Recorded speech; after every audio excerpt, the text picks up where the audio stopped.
ఫైనల్‌గా ఒకటి చెప్పండి. అంటే నిన్న జరిగిన ప్రోటోకాల్ అంశం, మీకు జరిగిన అంశాలు ఇవన్నీ దృష్టిలో పెట్టుకొని ఒక మహిళగా నిన్న ఒక మినిస్టర్, మాజీ మినిస్టర్ మీద అలాగే ఎమ్మెల్యే మీద జరిగిన ఈ ప్రోటోకాల్ అంశానికి సంబంధించి ఏం చెప్తారు ఫైనల్? సి మోరోవర్ యాక్చువల్గా అంటే రాజకీయాల్లో మహిళలు రావాలంటే ఎన్నో ఆలోచించుకొని రావాలి.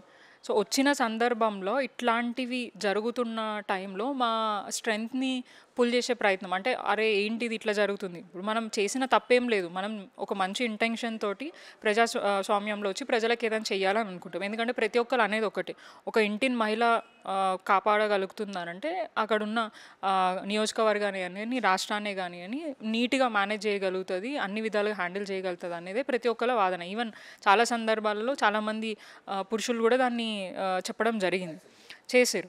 సో ఆ సందర్భంలో వాళ్ళు వచ్చి చెప్పే క్రమంలో ఇట్లాంటి ఇన్సిడెంట్స్ అండ్ మోరోవర్ ఒక ప్రజాప్రతినిధి వారు ఎన్నో చూసి ఉండొచ్చు, కానీ ఒక పోలీస్ ఆఫీసర్ వచ్చి వారి మీదికి వెళ్ళి ఆపే ప్రయత్నం చేసేది అనేది నిజంగా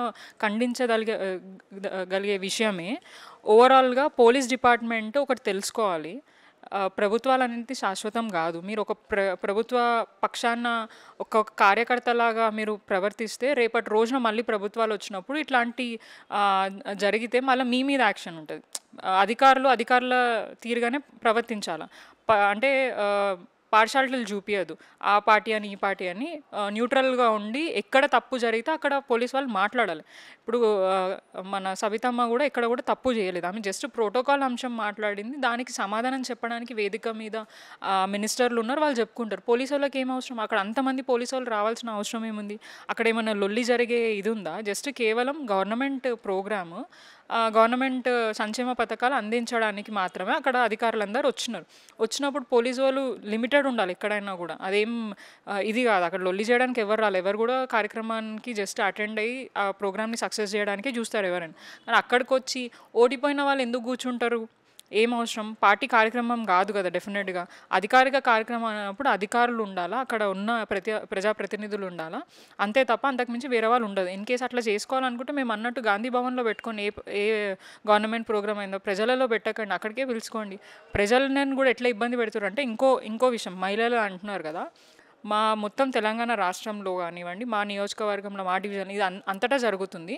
ఈ సెల్ఫ్ హెల్ప్ గ్రూప్ మహిళలు ఉంటారు, వాళ్ళని ఇబ్బంది పెట్టి వాళ్ళ కాంగ్రెస్ పార్టీ మీటింగ్లలోకి పిలుచుకుంటారు. మీటింగ్లలోకే కాకుండా పర్సనల్ బర్త్డే కార్యక్రమాలలో కూడా వాళ్ళని అధికారిక కార్యక్రమాన్ని పిలుచుకోవడం, అబద్ధం చెప్పి పిలుచుకోవడం, రాకపోతే మీకు ప్రభుత్వానికి సంబంధించిన స్కీమ్స్ రానివ్వం, లోన్లు ఇవ్వం, మీరున్న ఆర్పీలు కానివ్వండి లేదంటే గ్రూప్ సభ్యులు కానీ మిమ్మల్ని తీసేసి కొత్త వాళ్ళని యాడ్ చేసుకుంటామని చెప్పేసి వాళ్ళని ఇబ్బంది పెట్టే ప్రయత్నం. వారిని అక్కడున్న అధికారులు ప్రెజర్ పెట్టి, ఆడవాళ్ళండి, వాళ్ళు ఏదో ఇంట్లో ఉండి పని చేసుకుంటారు, వాళ్ళని రాత్రుల పూట ఇక్కడే మా దగ్గరనే ఇక్కడ ఉన్న ఓడిపోయిన ఎమ్మెల్యే కంటెస్ట్ చేసి ఓడిపోయిన ఎమ్మెల్యే వారి బర్త్డే సెలబ్రేషన్స్ని అధికారిక కార్యక్రమం అని చెప్పి, ఆత్మీయ సమ్మేళనం ఏదో చెప్పి ఇక్కడున్న మహిళలందరినీ ఏదైతే ఆఫీసర్స్కి టార్గెట్లు పెట్టి ఒక్కొక్క డివిజన్ నుంచి 500 మందిని రావాలా, రాకపోతే గ్రూప్ల నుంచి తీసేస్తామని చెప్పడం జరిగింది.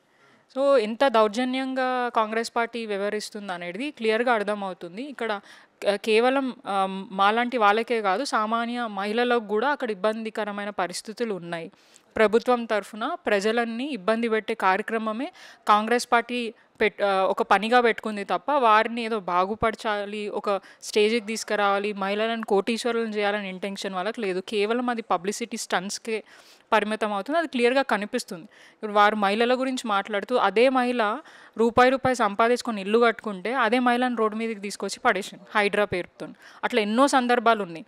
ఒక ఫుట్పాత్ మీద చిన్న స్ట్రీట్ వెండర్ చెప్పుల షాపో టీ షాపో అదే పెట్టుకుంటే అది కూడా దౌర్జన్యంగా తీశారు. ఇన్ని సంవత్సరాలలో ఎక్కడ కూడా అట్లాంటి స్ట్రీట్ వెండర్స్కి ఇంకా మేము కార్డ్స్ ప్రొవైడ్ చేసి డిగ్నిటీగా వాళ్ళు బతకడానికి ఒక ప్లేస్ కూడా ప్రొవైడ్ చేసి కొన్ని సందర్భాల్లో పెట్టడం జరిగింది. ఒకవేళ ట్రాఫిక్ ఇబ్బందులు ఉంటే ఖచ్చితంగా మీరు దాన్ని ఏ రకంగా దాన్ని పక్కకి పెట్టాలనేది చూసుకోవాలి. కానీ మీకు ఏదో అధికారం ఉంది, మేము ఏదైనా చేయగలుగుతామని చెప్పేసి వాళ్ళ మీద, పేద ప్రజల మీద జులుం చెలాయిస్తే ఎవరు కూడా తెలంగాణ రాష్ట్ర ప్రజలు యాక్సెప్ట్ చేయరు.